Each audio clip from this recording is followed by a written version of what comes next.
Hey guys, I'm Dr. Peter Vila and I'm a facial plastic surgeon. And as a surgeon who does a lot of facelifts, I often see things from the inside where sometimes other people don't have the privilege of seeing those tissues. In doing so, there's a lot of things that I've learned from personal experience and also things that I hear from my patients about just filler and a lot of the misconceptions around filler and what that does. One of the most common things that I hear repeated over and over again that is a total myth is that filler dissolves on its own. This is totally not true.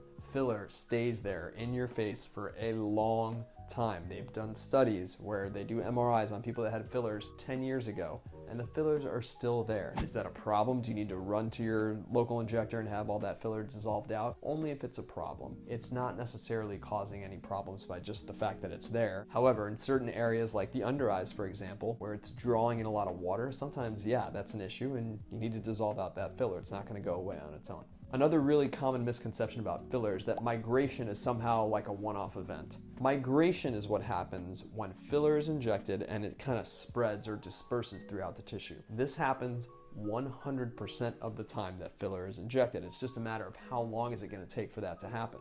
It's kind of like going to a beach, and if you're on a white sand beach and you take some black sand and spray it on the beach, it's not going to stay right where you put it. It's going to slowly kind of make its way around the beach, and over time it'll just blend right in. That's kind of what filler does. Where you inject it is not exactly where it stays. It's going to sort of sink into the tissues a little bit. So why don't you see the filler 5 years after it was injected? It's still there, but what happens is that it just kind of makes its way into the tissue, so you don't see the effect of it. And then finally, another misconception that I often hear is that because you've had filler dissolved, that 100% of it is automatically gone. That is not really how it works. So when you inject the enzyme to dissolve filler, which is hyaluronidase, that can be called Hylenex, or there's other brand names as well, it only affects where the Hylenex or the hyaluronidase gets to the filler. If it doesn't come into contact with the filler, it's not going to do anything. What happens is if you have filler all over your face, or you've had lots and lots of syringes injected, and you inject some hyaluronidase, it's not going to magically dissolve out all that filler. It has to meet it where it's at.